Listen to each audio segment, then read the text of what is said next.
Un cordial saludo a los seguidores del Pensamiento al Aire. En esta ocasión vamos a hablar con dos personajes antioqueños. Óigeme bien, que están jóvenes, pero tienen una trayectoria de vida que es ejemplo para cualquiera en cualquier parte del mundo. Estoy con Víctor y Daniel Rodríguez Ruiz, hermanos criados en el barrio Aures en Robledo, Antioquia, de extracción de una familia unida, llena de valores, fe y proyección social. Esos tres elementos han enmarcado el desarrollo de estos ciudadanos, que quiero contar la historia y conversar con ellos, porque en épocas difíciles como las que vivimos en Colombia, aún las que vive Nicaragua, Venezuela, Bolivia y el mismo Colombia, nos tienen que decir que somos capaces de transformarnos y de enseñar cosas buenas. Bienvenidos, hombres. Muchas gracias, Antonio, por esta invitación tan especial al Pensamiento al Aire. Nos complace mucho poder estar aquí compartiendo con usted, con las personas que están pendientes de ese programa tan especial. Es un honor inmenso poder estar aquí compartiendo. Gracias por esa invitación y bueno, a Papá Dios, a Mamita María por esa oportunidad. Muchas gracias. Muchas gracias a don Antonio por esa invitación tan especial. El don, se lo he dicho. Y a todas las personas que nos están viendo en estos momentos, un saludo muy especial, Pensamiento al Aire. También a Antonio, que está allá detrás de cámaras, muchas gracias por esta tan bella acogida. La gente va a quedar aterrada cuando vean la cantidad de cosas que han hecho y están jóvenes, muy jóvenes.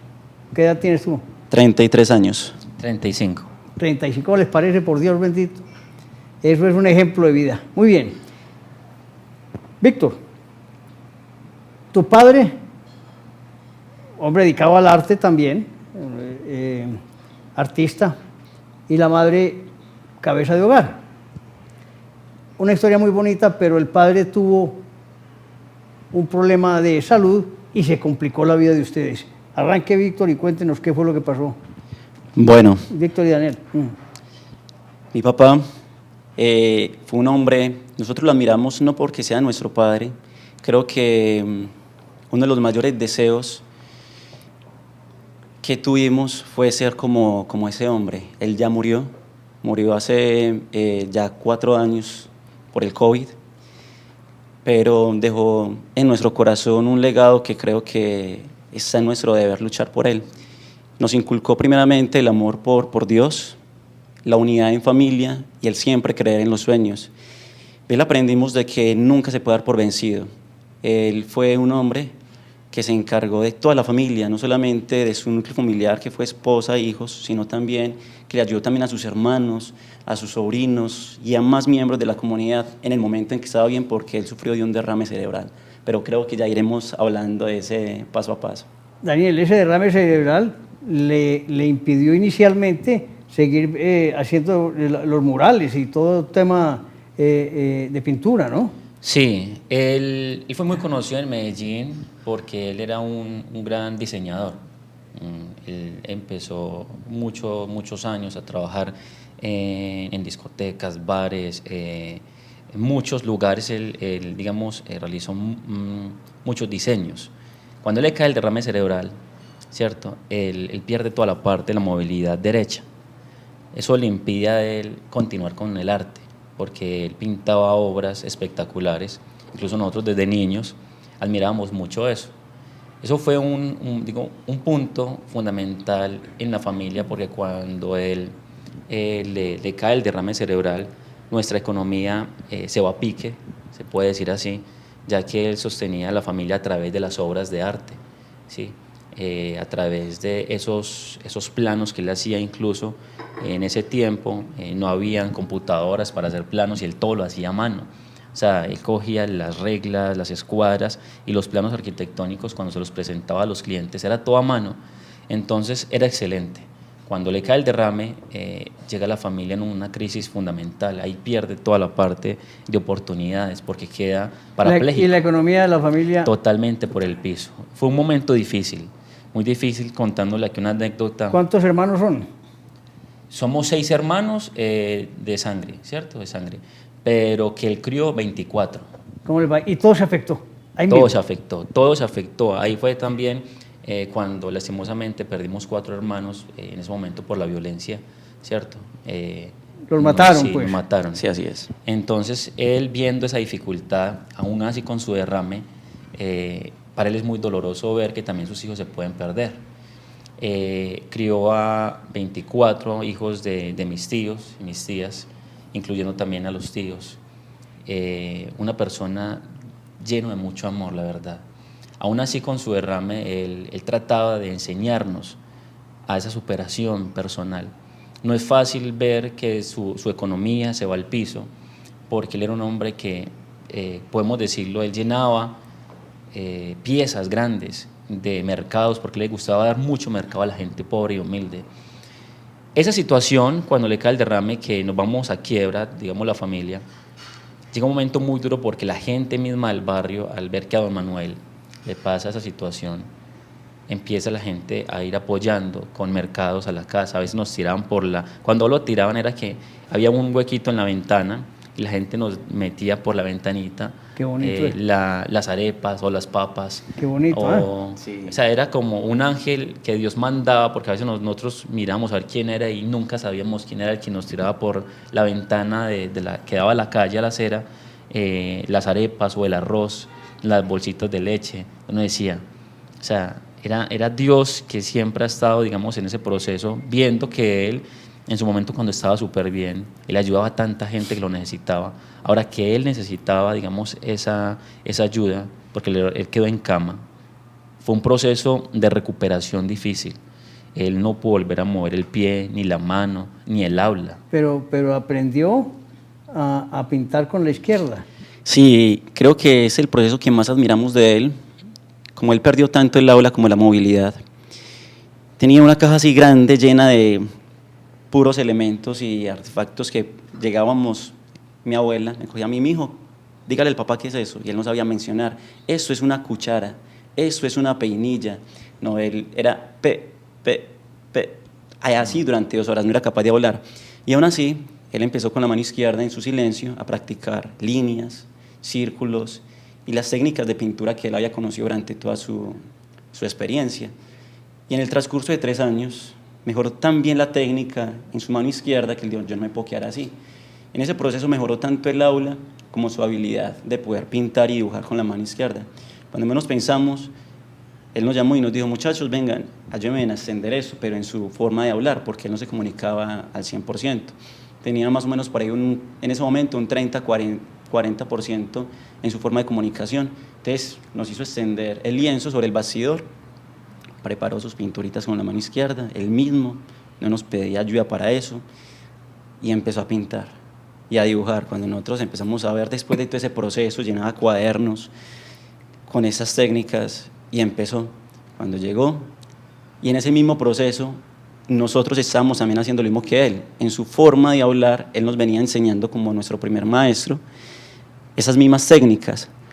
Ese proceso duró más o menos unos 3-4 años aproximadamente, y él recuperó por completo su forma de pintar y su forma de dibujar. ¿Y mejoró la economía?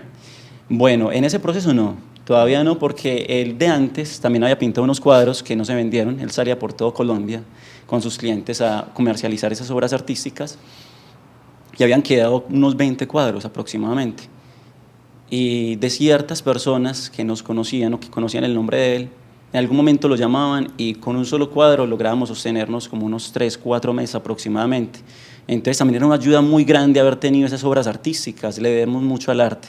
El arte en ese momento nos ayudó ¿Dónde demasiado. se pueden ver hoy esas obras? ¿Están en las casas, me supongo, de mucha gente, o dónde? Sí, bueno, hoy en la actualidad en nuestra casa, donde está mi mamá hoy presente, tenemos una galería expuesta de él. Muchas de las obras de él se regaron por Colombia. Tenemos pues en esos momentos, como no tenemos información en dónde se encuentran, pero en Laxa tenemos alrededor de unas 25 horas de arte, 30 horas de arte aproximadamente de él, en donde él empezó a pintar con su mano izquierda. Ya todas las otras que él había pintado cuando estaba joven, se lograban vender todas por completo, y esas últimas pinturas que hizo con la mano izquierda sí las tenemos nosotros. Y hoy las tiene como una especie de museo, ¿o sí, qué? sí, Ah, sí. las tenemos como un recuerdo, porque digo que la historia no se puede perder. Hay una parte muy fundamental del ser humano, y es que uno deja una huella, una frase que dice: no habremos existido si nuestros nombres no resuenan en la eternidad, porque es de Alejandro Magno. Cuando uno se da cuenta de que uno puede dejar huella, no solamente por las obras, o no solamente porque uno hizo un gran, digamos, exacto, un gran proyecto, sino, yo digo que es lo que dejan las personas en el corazón, lo que hace que esas obras tengan valor, ¿sí? Cuando a nosotros incluso nos dicen: venga, es que quiero comprarle una obra a su papá, se vuelve muy difícil desprenderse, porque es lo que le queda a uno de ese ser que estuvo con nosotros de toda la vida, enseñándonos en su juventud, en su madurez y luego en su enfermedad, de que la vida no solamente es una cuestión de querer vivir, sino de saber vivir. Porque una cosa es vivir, otra cosa es saber vivir. Cuando él entiende de que el significado de la enfermedad no es nada más una forma de saber entender, de que ya tenía que vivir con eso, uno dice: madre, ¿cómo un hombre como él, aquí contándole una experiencia, monta una tienda, así con su enfermedad, porque no había en ese momento nada de economía, monta su tienda en Robledo Aures, y luego empieza a meter 5 huevos con una manito en una bolsa, va y al mismo tiempo va y mete arroz, todo lo que le pedía, uno dice, y así cojito, caminando, y él mismo atendía, uno dice, y sin poder hablar, ¿cómo es posible uno no ir, no intentarlo, no hacer? Qué pena, Dani, lo interrumpo. Aquí hay algo muy interesante, y es que de él aprendimos que, de hecho, a él no le gustaba que lo viéramos con limitaciones. Las limitaciones para él eran más mentales que físicas, porque cuando él nos hablaba mucho de esa superación. Y durante esos 25 años que duró con el derrame cerebral, a él no lo vimos con depresión o con tristeza de decir: estoy así, no. Él antes se levantaba vigoroso, fuerte, le gustaba que lo vieran como un león, pero él tenía un secreto para eso, y es que él a las 5 de la mañana se levantaba a orar, a las 3 de la tarde se arrodillaba a rezar, y a las 7 de la noche se arrodillaba nuevamente a orar. Creo que fue ese fortalecimiento espiritual, esos estados de reflexión interno, esa ayuda que él logró encontrar en él, esa paz que de pronto él necesitaba para encontrar esa fortaleza. Y en eso él siempre nos decía: muchachos, siempre que vayan a hacer algo, siempre deben de tener a Dios por delante. Y ustedes no piensen en sus límites. Eso hace que la vida de ustedes cambie, ¿no? Sí, total. Y además, aclaro, están los dos porque es que todo lo que hacen lo hacen juntos, ¿cierto? Entonces, por eso los invité hoy aquí. ¿Ibas a aclarar algo? Sí, iba a aclarar que eso se vuelve digo que lo que a él le pasó y todo lo que está contando Víctor del fortalecimiento de fe, se vuelve una posibilidad también porque él tuvo una gran compañera. Porque en muchas ocasiones nos damos cuenta de que hoy en día los matrimonios, cuando hay una crisis, automáticamente se separan. Están en crisis, se separan. Pero cuando él ve en mi mamá ese apoyo, esa fortaleza, que siempre estuvo ahí, aún en sus limitaciones, aún en sus flaquezas, ella nunca desistió y siempre con el mismo amor pudo entender de que el amor no simplemente en muchas ocasiones, como muchos piensan, o es darse en regalos, o es la parte sexual, o es la parte de compartir en viajes, sino son esos momentos en donde uno tiene que servir. Incluso la vez pasada conversamos con Víctor y decíamos que el mejor significado del amor es el servicio. ¿Por qué? Porque en ese amor que él no tenía nada para brindarle a ella entendió de que el amor era el servirle, ¿cierto? Porque era lo que mejor podían hacer. Y ella durante todos esos 25 años lo amó con la misma manera o incluso más, Y eso fue lo que a él le da fortaleza de levantarse temprano a las 5 de la mañana, arrodillarse e irse así con su enfermedad a ir a vender a la tienda. Ese mismo amor es lo que a él lo motivaba a enseñarnos a nosotros, a decirnos con su experiencia de vida, si yo puedo, ustedes, ¿por qué no? Él nunca nos los dijo, porque yo creo que una de las cosas más importantes que él nos enseñó con su silencio y con las palabras era, siempre nos decían, en todo lo que ustedes vayan a hacer, siempre sean los mejores, no pasando por encima de los demás, sean los mejores en lo que ustedes hagan. ¿Qué significa ser los mejores? Siempre hacer las cosas bien. Hombre, Víctor y Daniel, todos ya podrán ver cómo tienen una fe también profunda. Fueron educados a través de Ciudad Don Bosco, y allá Daniel fue seminarista muchos años y casi que coge los hábitos definitivamente, ¿no? Sí. Pero el ver que su hermano, ya arquitecto también, veían el mundo distinto, resolvió, respetando y queriendo a los salesianos todavía, porque creo que tienen éxitos muy grandes, han desarrollado muchas cosas juntas. Hablemos un poquito de la vida de seminarista. Bueno, Antonio, yo le agradezco mucho a Dios haberme puesto en el camino de los salesianos. Su formación para mí, incluso para mis hermanos, porque todos estudiamos en Ciudad Don Bosco, ¿cierto? La formación de los salesianos para nosotros es un punto de partida en lo que es la formación del ser humano, la formación del ser un buen cristiano, como dice Don Bosco, honrados ciudadanos, buenos cristianos. Eso hace que los jóvenes tengan la capacidad de proyectar su vida de una manera profesional, porque allá cuando uno llega como joven, niño, para estudiar, lo primero que hacen es la parte de educar en la fe, en los valores, en la parte de artes, en la parte de técnicas, de profesionales. Y uno tiene que aprender sin importar con los amigos que esté, porque en ese mundo se puede vivir momentos difíciles, como la drogadicción, ¿cierto? Como pueden haber muy buenos compañeros también, depende de uno, la forma como uno aprende de ellos. Pero ahí estaban los salesianos siempre presentes, educando. Cuando yo me graduó, tomó la decisión de entrar a los salesianos. Yo estaba en una crisis, digamos crisis en ese momento, porque quería hacer o la parte musical o la parte arquitectónica, diseñador, que incluso me habían propuesto trabajar en el Colombiano en ese momento, o ser seminarista salesiano. Tomo la decisión de ser seminarista y entro a un proceso con ellos al seminario, y me voy dando cuenta de que todo lo que hoy en día soy, en parte es gracias a ellos, porque la formación que hacen en uno no solamente es la parte de la fe, sino la parte de la convicción humana, de poder saber hacer bien las cosas. Cuando vivía cada experiencia con los jóvenes, cuando me tocaba que ir a las misiones o a cada lugar que me tocó como seminarista, como salesiano, uno se da cuenta de que todos los procesos en cada obra era diferente, porque cada obra fue una experiencia. Cuando me tocó estar en Ciudad Don Bosco, cuando me tocó estar en Armenia, cuando me tocó estar en Bogotá, cuando me tocó estar en el Chocó, cuando me tocó estar en Buenaventura. Y recorriste el país con los salesianos, sí, haciendo obras y misión, ¿no? Sí, cuando estuve con ellos fue un proceso muy bonito. ¿Por qué? Porque todo lo que hacíamos era en pro de los jóvenes, en la parte de la educación, en la parte de los valores. Pero académicamente también sos filósofo, ¿no? Sí, estudié filosofía en la Bolivariana y estudié parte de teología en Bogotá, en la Javeriana. Duré casi 9 años en la comunidad salesiana, estoy a punto de ordenarme. Me faltaron 2 años para terminar. La culpa la tuvo Víctor, ¿no? No, digo que fue un proceso muy lindo, incluso, y le agradezco también a los salesianos eso. ¿Por qué? Porque cuando yo estaba dentro de la comunidad, le cuento esa anécdota.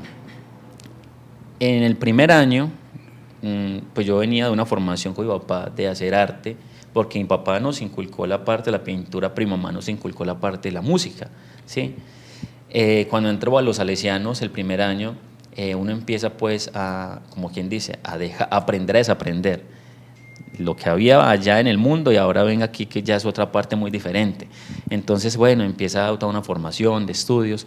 Luego cuando tengo los directores que son estrictos en la formación, en la parte humana, espiritual, todos los días en Eucaristía, que para mí era novedoso, eso de ir todos los días a misa no era normal, no era fácil, pero uno poco a poco va amando ese servicio, el servicio a los demás.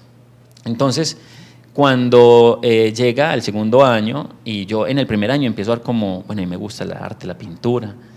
Cuando el segundo año, el padre Jaime Escobar, salesiano, una gran persona, llega una vez y dice, bueno, todo joven que pasa por una obra salesiana tiene que dejar huella. ¿Qué huella van a dejar ustedes? Entonces, todo el mundo empezaba con sus talentos, bueno, ¿yo qué voy a hacer? ¿Yo qué voy a hacer? Y empezaban así. Luego todos dicen, bueno, ¿y Daniel qué huella va a dejar? Entonces muchos dicen, no, la huella que va a dejar él es que él sabe pintar. Y como sabe pintar, entonces que haga unas obras bien lindas. Era la primera vez. Pues le cuento a Antonio que cuando me van diciendo eso, yo me hice como el remolón, como no puse cuidado y dije, no, yo me voy a poner a pintar. Llega el padre, Jaime me dice, Daniel, resulta que, como bueno, ya usted sabe pintar, vamos, esos fueron los primeros que hice. Vamos a hacer una obra, vamos a hacer en esta pared. Y yo le decía, padre, no, pero es que eso es muy grande, padre, yo nunca he pintado algo así. Ay, yo le daba tiempo y tiempo, ya pasó medio año, luego ya iba a ser septiembre, y ya iba a salir al noviciado, al tercer año, ya no volvía a esa casa. Y yo, ay, no, yo me hacía el remolón, yo no quería volver, yo, ay, Dios, ¿qué hago? Cuando el padre Jaime me va diciendo que es que bueno, Daniel, como se sabe que aquí hacemos voto de obediencia, pobreza y castidad, pues entonces por voto de obediencia ya no va a ser uno, sino que va a ser dos. Dos en el mismo salón, eran grandísimos, son más o menos de 3 metros 50 por 2, los dos juntos, o sea, eran grandísimos. Y yo dije, ay, Dios mío. Y cuando el padre me diciendo, es que, pero si tiene que terminarlo antes de irse para el otro proceso, o sea, para el noviciado. Y yo, ay, padre, bueno, empecé. Lo terminé un día antes de irme, los dos. Ahí fue cuando empezó, digamos, el proceso, a amar mucho más la pintura, porque uno se va dando cuenta de lo que es capaz de hacer cuando uno, de cierta manera, lo forzan a hacerlo. Hoy, ¿esa pintura dónde está hoy? Está en Llano Grande, las dos, están en Llano Grande.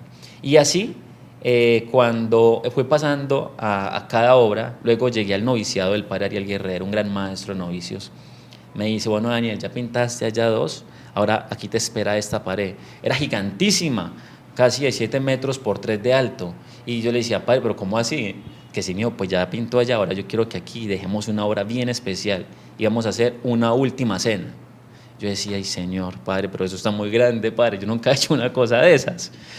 ¿Tienen fotos o no? Sí, señor. Bueno, después se la mandamos a Antonio para que la vea en la edición del programa, se puedan mostrar. Claro que sí, y eso son experiencias, porque incluso me toca que decirle a Víctor, venga para que me ayude a pintar en algunos momentos.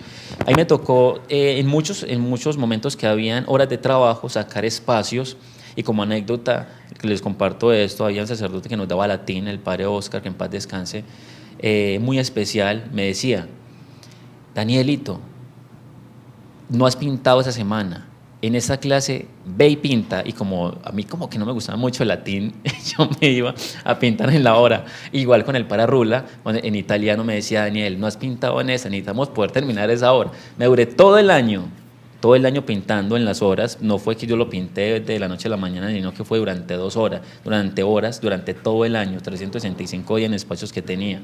Pero ahí entra Víctor. Sí. Víctor lo acompañaba a usted, pero Víctor se dedicó a la arquitectura. Estudió en Bolivariano también, ¿no? La Universidad San Buenaventura. En la San Buenaventura. Bueno, en esa parte de acompañamiento de Daniel dentro del seminario había algo muy particular. De hecho, yo disfrutaba ese proceso porque siempre me he entendido muy bien con él desde muy pequeños. Desde los 5 años, mi papá nos compraba sí, y unos tablones gigantes y unas estructuras para que nosotros armáramos puentes. Ajá. Y nosotros en una escalera armamos unos puentes para tirar un simple carrito. Y éramos felices, éramos más felices armando esos puentes que tirando el carrito. Ese era el objetivo cuando éramos niños. Pero cuando llego allá a la comunidad salesiana con Daniel, ayudarle a pintar las obras, me tocaba enclaustrarme con él por ahí 15 días, un mes, y era algo muy lindo. La comunidad salesiana tiene una forma de vivir muy, muy especial.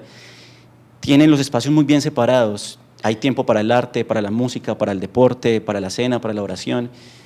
Ahí siguen, Y con Daniel, Víctor, ¿y ustedes siguen haciendo parte en algunas obras con los salesianos o no? Sí, le hago una interrupción a Víctor. Yo digo que eso nunca muere. La parte de ser salesiano es para siempre.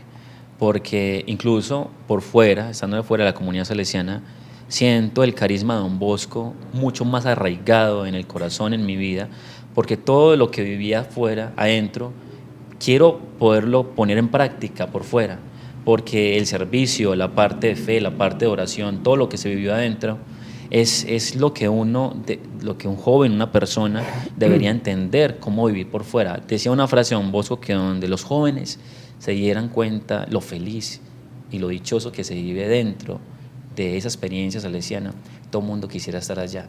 Es porque se vive no solamente una cuestión de estabilidad, no, sino una cuestión de plenitud en lo que uno puede hacer. Entonces, ser salesiano para uno no solamente es la parte de la Eucaristía, sino es mucho más que eso. Es entender que la santidad no es nada más ni nada menos que ser feliz, que estar alegres. De eso consiste, como decía Don Bosco, la santidad es ser alegres, es vivir alegres. Y vimos esa santidad en mi papá. ¿Por qué? Porque mi papá era un hombre que a pesar de su enfermedad mantenía sonriendo. Bueno, pero no me deje que está aquí Víctor, y entonces Víctor fue, y voy a decirlo, el causante de que usted tomara una decisión de retirarse de la comunidad porque la música los llamó. hay una persona que nosotros admiramos mucho, llamado Don Pedro, le mandamos un saludo muy especial. Él nos enseñó algo, y es que los sueños son unipersonales, pero Dios pone en sus procesos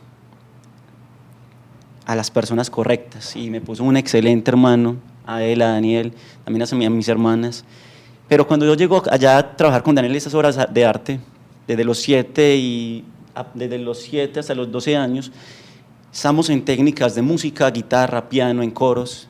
Cuando llego allá, empezamos la composición todas las noches. Pintábamos en el día y en las noches cogíamos la guitarra, él se sentaba en el piano, empezamos a componer, y al mismo tiempo que íbamos pintando, íbamos en esta parte de la música que nos fascinaba. Entonces éramos al mismo tiempo con las dos artes.